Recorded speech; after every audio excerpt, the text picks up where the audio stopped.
Buaya guys, buaya tuh. Kemunculan buaya di pesisir Teluk Bandar Lampung kian meresahkan warga dan nelayan. Minggu siang, 3 buaya kembali muncul di sekitar Pulau Pasaran, Kelurahan Kota Karang, Kecamatan Teluk Betung Timur. Warga merekam buaya itu menggunakan kamera ponsel.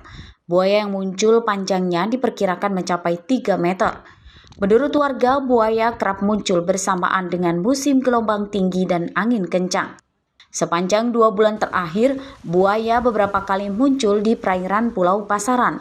Namun baru kali ini 3 buaya bersamaan muncul. Buayanya ya lumayan gede, Berapa meter? main 4 meteran. 4 meter.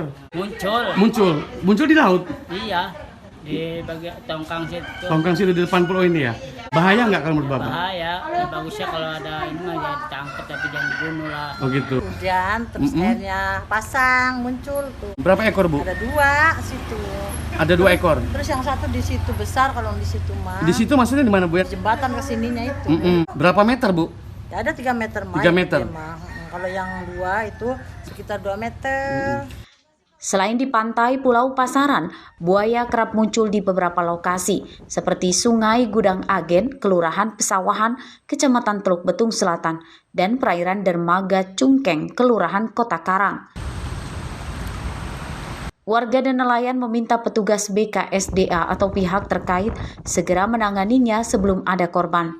Arsadi Saputra melaporkan dari Bandar Lampung.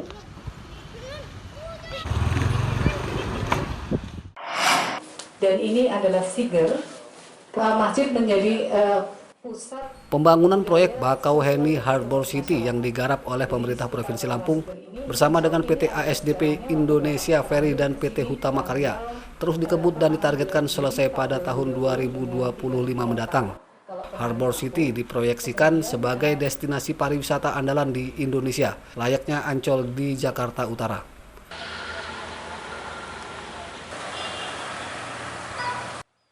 Harbor City dibangun di atas lahan 214 hektar. Lokasinya dianggap strategis karena mudah dijangkau masyarakat dari luar Lampung. Harbor City dibangun di sekitar pelabuhan Bakauheni, Lampung Selatan yang terintegrasi dengan jalan tol Trans Sumatera.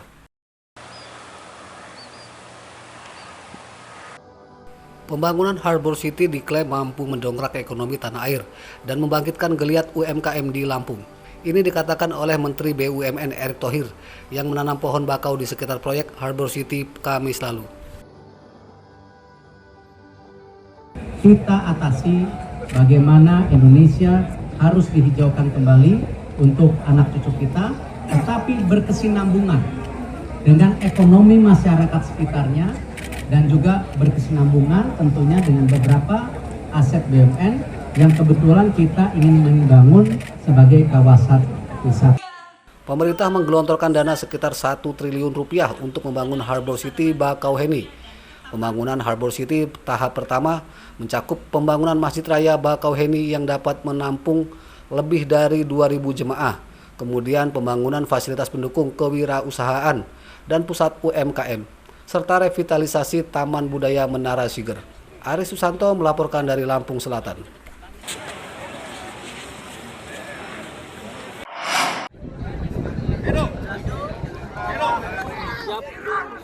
Pertandingan sepak bola pada Pekan Olahraga Provinsi ke-9 yang mempertemukan tim Lampung Tengah dan Metro di lapangan PKORY Halim Bandar Lampung berlangsung ricuh. Sejumlah pemain dan ofisial tim sepak bola Metro menyerang wasit dan pengawas pertandingan.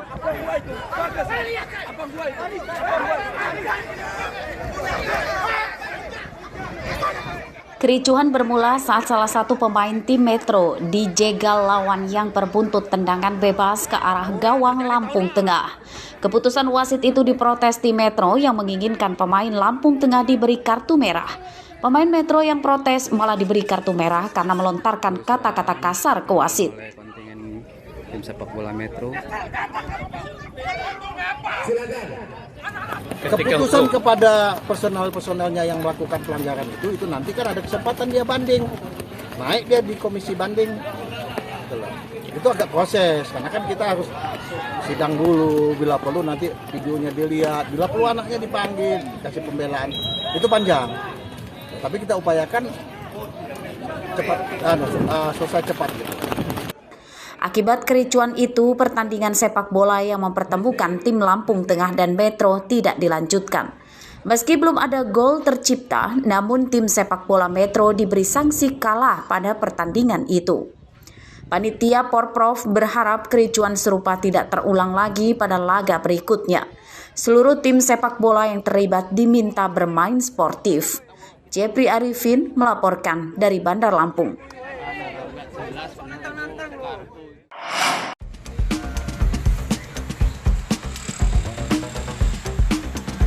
Demam Piala Dunia 2022 Qatar jadi berkah bagi penjual seragam atau jersey sepak bola.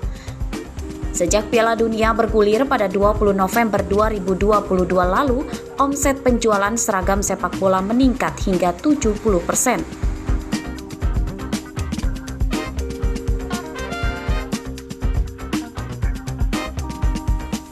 Salah satunya Destu, penjual pernak-pernik Piala Dunia di Wai Halim, Bandar Lampung. Penjualan seragam tim negara yang berlaga di Piala Dunia Qatar 2022 meningkat signifikan sebelum dimulainya pertandingan pertama.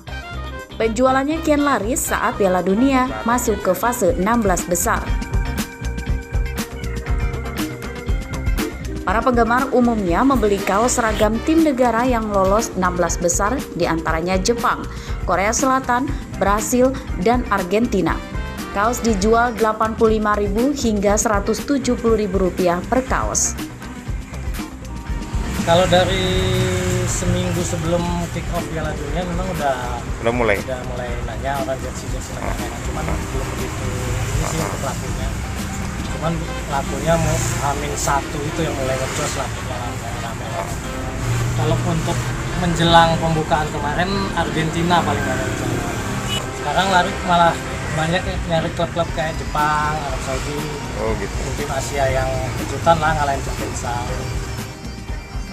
Tak hanya kaos, para penggemar sepak bola juga berburu atribut lainnya seperti bendera dan syal masing-masing negara peserta Piala Dunia. Seragam dan atribut Piala Dunia diburu penggemar untuk dipakai saat nonton bareng. Jeffrey Arifin melaporkan dari Bandar Lampung.